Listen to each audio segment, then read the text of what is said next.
Bismillahirrahmanirrahim. Alhamdulillahi Rabbil Alamin. Wassalatu wassalamu ala asyrafil anbiya'i wal mursalin. Nabiyina Muhammadin wa ala alihi wa sahbihi ajma'in. Assalamualaikum warahmatullahi wabarakatuh. So ngayon sira, inshallah, natalakay na natin yung dalawa sa mga kwento ng kumbaga pagmumuslim ni Omar bin Al-Khattab radiyallahu anhu. Dalawang kaganapan. Una yung pakikinig ni Omar bin Al-Khattab kay Propeta Muhammad sallallahu alaihi wasallam habang nire-recite niya yung Suratul Haqqah. Tapos yung bago nating natalakay, yung nalaman niya na nagmuslim pala yung kanyang kapatid.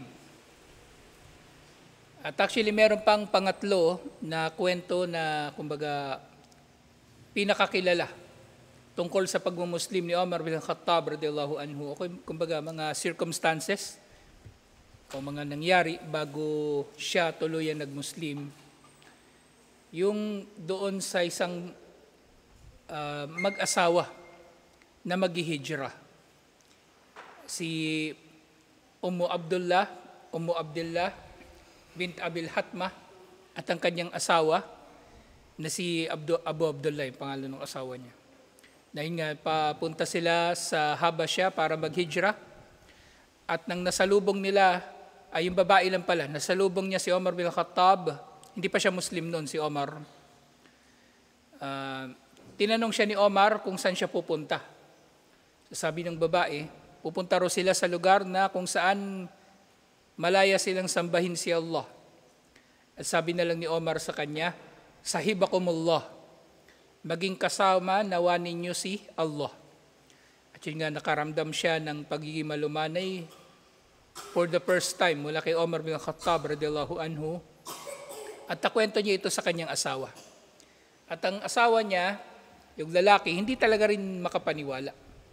At yung asawa niya actually nagsabi na mauuna pang magmuslim ang donkey ni Al-Khattab kaysa kay Omar bin Al-Khattab. Sa sobrang kumbaga tindi ng reputasyon ni Omar bin Al-Khattab radiyallahu anhu na namumuhi sa Islam at namumuhi sa mga Muslim.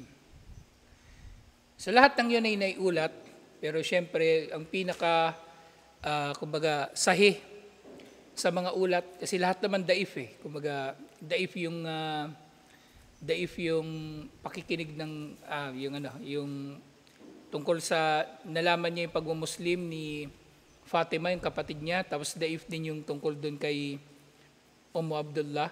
Yung pinaka matibay yung pakikinig niya sa Suratul Haqqah.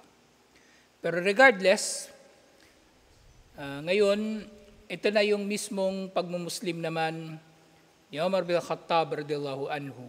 At itutuloy natin yung nababanggit doon sa mga nangyari doon sa bahay ng kanyang kapatid na si Fatima bint Al-Khattab. Na nga, nang nabasa ni Omar bin Khattab radiyallahu anhu yung Suratul Taha, yung ang kanyang naging komento, ma ahsana hadal kalam wa akrama. Napakainam ng pananalita na ito at napaka marangal. Daluni ala Muhammadin. Ituro niyo sa akin kung saan nasaan si Muhammad, o kumbaga gabayan ninyo ko patungo kay Muhammad. At yun nga, falamma sami'a Khabbab qawla Omar kharaja min al-bayt. At ang narinig ni Khabbab bin al-Arat, ang sinabi ni Omar bin Khattab radiyallahu anhu, lumabas siya mula sa pagkakatago doon sa bahay. Faqala, abshir ya Omar, tanggapin mo ang magandang balita, Omar, fa inni arju an takuna da'watar rasuli sallallahu alaihi wasallam laka laylatal khamis. Tanggapin mo ang magandang balita, Omar, dahil hinahangad ko na ikaw nga ang matutupad sa dua ni Propeta Muhammad sallallahu alaihi wasallam nang siya minsan ay magdua ng Laylatul Khamis. Laylatul Khamis, ibig sabihin nito, kung sa atin dito sa Pilipinas, yung Wednesday ng gabi, yun ang Laylatul Khamis.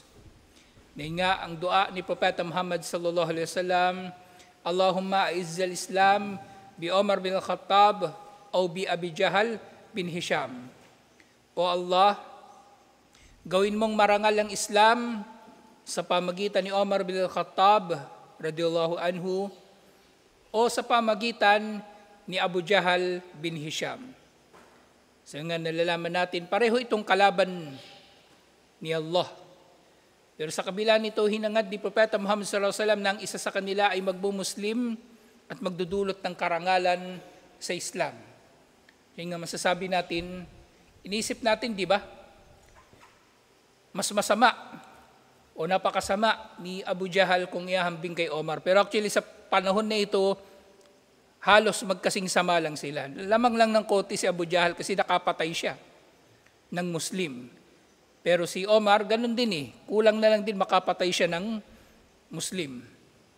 Pero despite that, si Propeta Muhammad sallallahu alaihi wasallam ay kumikilala sa kanilang husay, kumikilala sa kanilang paninindigan, kumikilala sa kanilang talino. Kaya ito yung hiniling niya. Mag-Muslim si Omar o si Abu Jahal. Na siyempre hindi naman Abu Jahal talaga pangalan ni Amr bin Hisham. Amr bin Hisham ang totoo niyang pangalan. At ang kanyang palayaw, Abul Hakam. Kung makikita niyo doon sa Omar series, ang tawag sa kanya Abul Hakam. Kasi matalino siya. Abul Hakam, ibig sabihin, nagtataglay ng talino. Pero yun nga, sa kabila ng kanyang talino, bobo pa rin si Abu Jahal kasi hindi nagdulot na tahakin niya ang gabay. Ang kanyang talino ay hindi nagdulot na tahakin niya ang gabay. At ang gabay nga, hindi ito masusumpungan ninuman sa pamagitan lang ng kanyang talino. Okay? Hindi ito nasusumpungan ng tao sa pamagitan ng kanyang talino. Huwag siya masyadong bilib sa kanyang sarili na matalino siya, na kaya niya makamit ang gabay o masumpungan ng gabay sa pamagitan ng kanyang talino. Ang gabay ay manggagaling kay Allah at ibibigay niya ito sa karapat-dapat na magabayan. Kaya gawin natin ng ating mga sarili ay maging karapat-dapat sa gabay ni Allah. Magsikap tayo na tayo ay magiging karapat-dapat sa gabay ni Allah, insyaallah. Yun lang ang nag-iisang paraan na makakamit natin ang gabay, insyaallah. Kaya sikapin natin yung lahat ng mga mabubuting mga gawain, insyaallah. Kahit ano pang akala mo sa sarili mong matalino, kaya dyan naliligaw yung mga tao eh. Mataas yung tingin nila sa kanilang sarili. Kahit Muslim, mataas yung tingin nila sa kanilang sarili. Akala nila hindi nila kailangan pang mag-aral o hindi nila kailangan pang magkaroon ng, kumbaga, hindi nila kailangan pang sumunod sa pananaw ng mga mas maalam. Meron silang sariling konklusyon. Hindi pwede. Tayo itatahak sa gabay, sabot ang ating makakaya inshallah, na mula roon hinangad din naman natin na gawin tayo ni Allah na karapat dapat sa gabay. Hindi tayo ginabay ni Allah dahil sa talino natin din. Yun din, dapat na may intindihan ng tao. So yun ay dulot ng habag ni Allah. So nga sinabi ni Khabab, Rasulullah sallallahu alaihi wasallam, hindi na pala, hindi na ito karugtong ng sinabi ni Khabab.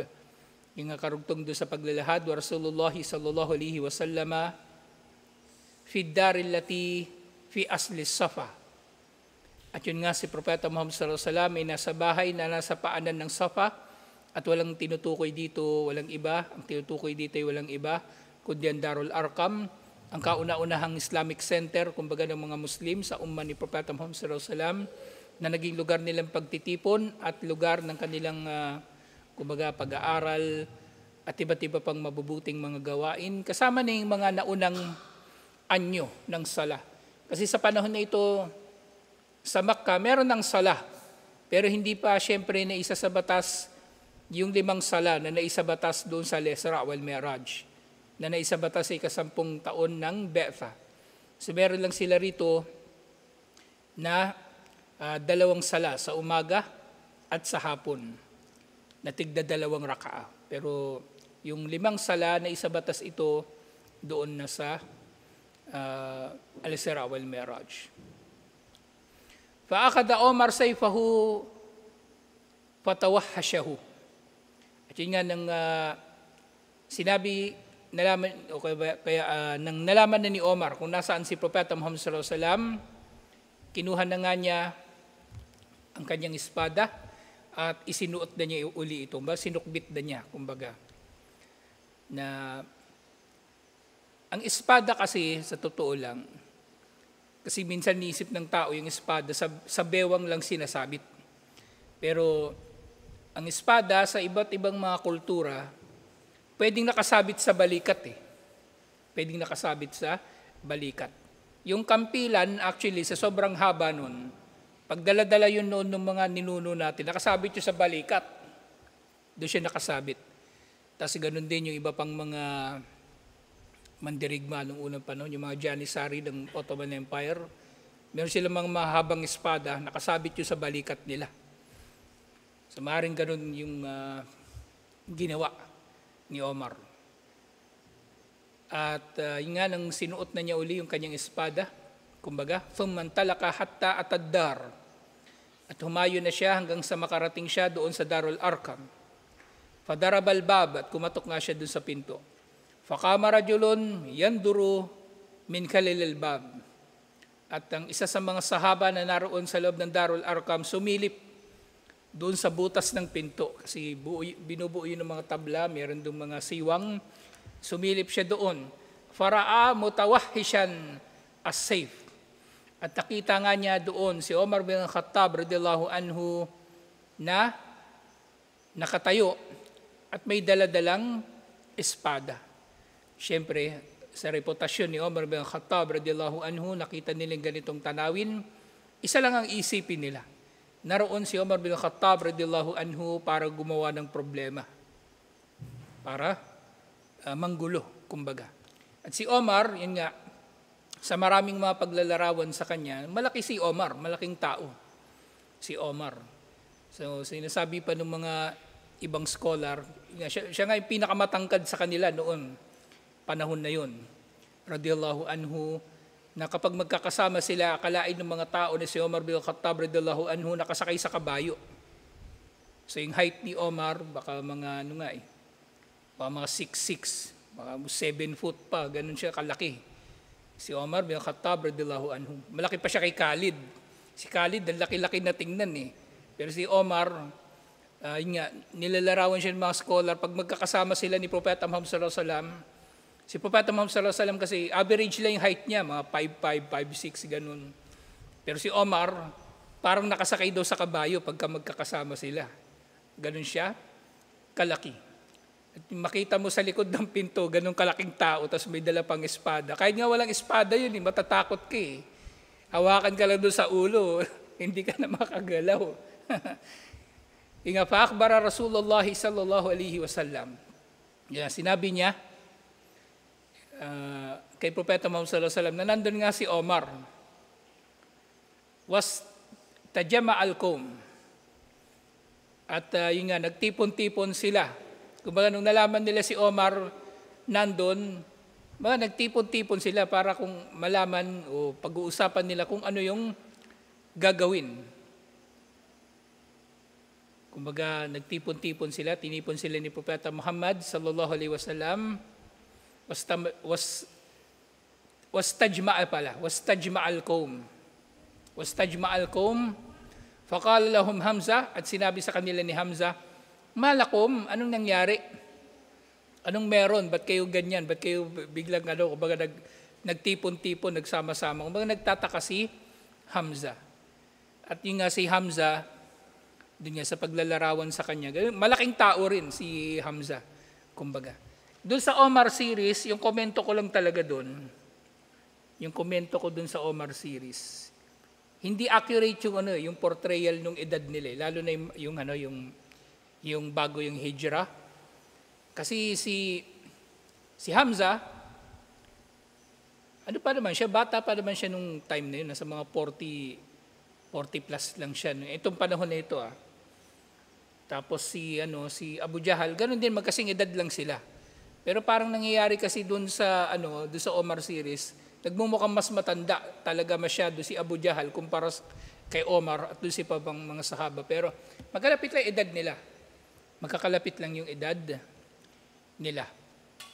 Si Hamza, nagtanong siya, anong nangyari, anong meron? Qalu Omar, sabi ng mga sahaba, si Omar. Faqala, at sabi ni Omar, at sinabi ni Hamza, faqala wa Omar, si Omar, iftahu lahul bab, sabi ni Hamza. Si Omar, tinanong niya, sinigurado niya, sige, buksan ninyo ang pinto para sa kanya. Fa in kana jaa yuridu khaira badalnahu lahu. Kung dumating siya na naghahangad ng kabutihan, ibibigay din natin sa kanya ang kabutihan. Wa in kana jaa yuridu syarra katalnahu bisayfihi. At kung gusto naman niya ng kasamaan, papatayin natin siya sa pamagitan ng sarili niyang espada. So, ganito katapang si Hamza bin Abdul Muttalib. Tingnan nga, masasabi natin, kung sa tapang, maring lamang si Hamza eh. Kasi kahit nung panahon na bago pa lamang ang mensahe ni Propeta Muhammad sallallahu alaihi wasallam, yung nakikilala na si Hamza na nangahanting ng leon. At madalas ginagawa niya mag-isa. So ganun siya, katapang. At maaring sa iba pa mga pagkakataon na involved na rin siya sa pakikipagduelo, baka may napatay pa siya. Kaya nga si Abu Jahal, di ba, natalakay na natin yung pagmumuslim ni Hamza, yung nalaman niya na sinaktan ni Abu Jahal si Propeta Muhammad sallallahu alaihi wasallam, sinaktan niya rin si Abu Jahal at hindi na gumanti si Abu Jahal. So maaaring alam ni Abu Jahal kung ano rin ang reputasyon ni Hamza. So itong sinasabi ni Hamza, hindi ito sinasabi niya lang sa pamagitan ng kanyang dila. Kaya niyang gawin ito. Kaya niyang gawin ito. So gaano pa kalaki si Omar, regardless kung mas malaki man si Omar sa kanya, may experience naman siya. Kumbaga, mas may experience naman siya. Kasi si Omar, yung malaking bahagi ng kanyang buhay bago ang Islam, magpastol. Pero itong si Hamza, mangaso. At maaring may iba pa siyang mga kinasangkutan na mga digmaan, labanan, duelo, at iba pa. Wa Rasulullah sallallahu alaihi wasallam dakhilun yuha ilayhi. Sige, habang nagtitipon doon yung mga sahaba, nandoon si Propeta Muhammad sallallahu alaihi wasallam sa loob ng Darul Arqam at tumatanggap ng wahi. Fakaraja ila Omar hatta laqiyahu fil hujrah. At nung lumabas na nga si Propeta Muhammad sallallahu alaihi wasallam, kumbaga galing meron siyang isang lugar doon, lumabas siya at pinapasok na nga nila si Omar. Pinapasok na nga nila si Omar at nakaharap na ni Propeta Muhammad sallallahu alaihi wasallam si Omar bin Khattab radhiyallahu anhu. At yun nga, pagpasok ni Omar, fa'akhada bi majabi'i tawbihi wa hama'ili sayf. Nang pumasok si Omar, hinawakan daw ni Propeta Muhammad sallallahu alaihi wasallam yung kwelyo ni Omar bin Khattab radhiyallahu anhu. So isipin niyo na lang kung ganun kalaki si Omar, hahawakan niya sa kwelyo. Tapos hinawakan din ni Propeta Muhammad sallallahu alaihi wasallam yung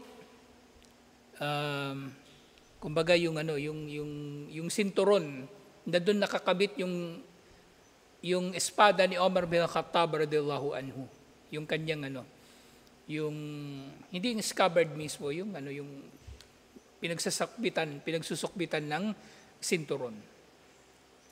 Thumma jabadahu jabdatan shadidatan, at hinila siya ni Propeta Muhammad sallallahu alaihi wasallam ng matinding paghihila. So isipin niyo na, kumbaga, kung yung diferensya ng height nila ni Propeta Muhammad sallallahu alaihi wasallam isang 1 foot, kumbaga, di kakaibang makita ito, yung dambuhala hinihila ng mas maliit sa kanya. So, sabi sa kanya ni Propeta Muhammad sallallahu alaihi wasallam, amma anta, muntahiyan niya Omar, titigil ka na ba o Omar? Sabi sa kanya ni Propeta Muhammad sallallahu alaihi wasallam. So yung kumbaga, yun yung pagbati, yung unang sinabi sa kanya, ni Propeta Muhammad sallallahu alaihi wasallam. Pero syempre, maaring dumating na nga dito ang wahi. Na si Omar bin Khattab radiyallahu anhu ay naroon para mag-Muslim. So nga, titigil ka na ba, Omar? O kumbaga, maaring kahulugan din. Amma anta, muntahiyan niya, Omar, hatta yanzilallahu bika minal khazyi wan nikali ma nazala bil Walid bin al-Mughirah. Hindi ka ba titigil, Omar, hanggang sa bumaba sa iyo ang kahihiyan at parusa na katulad ng dumating kay Al-Walid bin Al-Mughirah? So parang dito, patay na sa panahon na ito si Al-Walid. Patay na sa panahon na ito si Al-Walid. Yung tatay ni Khalid bin Al-Walid. Patay na sa panahon na ito. At namatay nga siyang hindi Muslim. Sabi ni Propeta Muhammad sallallahu alaihi wasallam, hindi ka ba titigil hanggang sa dumating sa iyo ang parusa? At sabi ni Propeta Muhammad sallallahu alaihi wasallam, Allahumma hada Omar bin Khattab. O Allah, narito na si Omar bin Khattab. Allahumma izzal Islam bi Omar bin Khattab. O Allah, gawin mong marangal ang Islam sa pamagitan ni Omar bin Khattab radiyallahu anhu. Inulit ni Propeta Muhammad sallallahu alaihi wasallam dito ang kanyang dua. At si Omar, hindi na siya nagsalita. Wala na siyang sinabi. Sabi niya, Ashhadu an la ilaha illallah wa annaka Rasulullah. Ako'y sumasaksi na walang Diyos na marapat sambahin liban kay Allah, at ako'y sumasaksi na ikaw, Muhammad sallallahu alaihi wasallam, ay sugo ni Allah.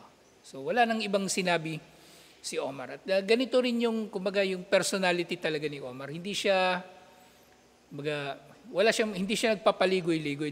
Direkta siya sa maraming mga bagay. So nagsambit agad siya ng shahada. Wa aslama.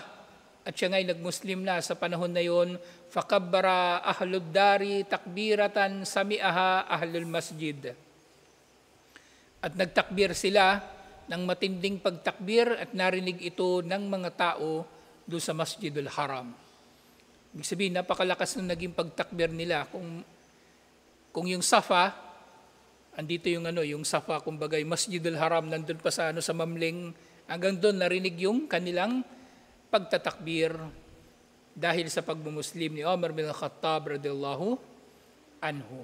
Yun nga, alhamdulillah, kana Omar radiyallahu anhu da syakimatin la yuram. Si Omar bin Khattab radiyallahu anhu ay tao na nagtataglay ng paninindigan na hindi nababali. Waqad athara islamahu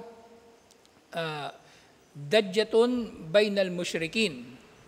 At ang kanyang pagmumuslim ay nagdulot ng bagabag sa mga hindi mananampalataya. Wa sya'aru lahum bidillati wal huwan. At sa pagmumuslim ni Omar bin Khattab radiyallahu anhu, nakaramdam sila ng kahihiyan at kahinaan. Kasi si Omar bin Khattab radiyallahu anhu ang isa sa mga pangunahin nilang kasapi.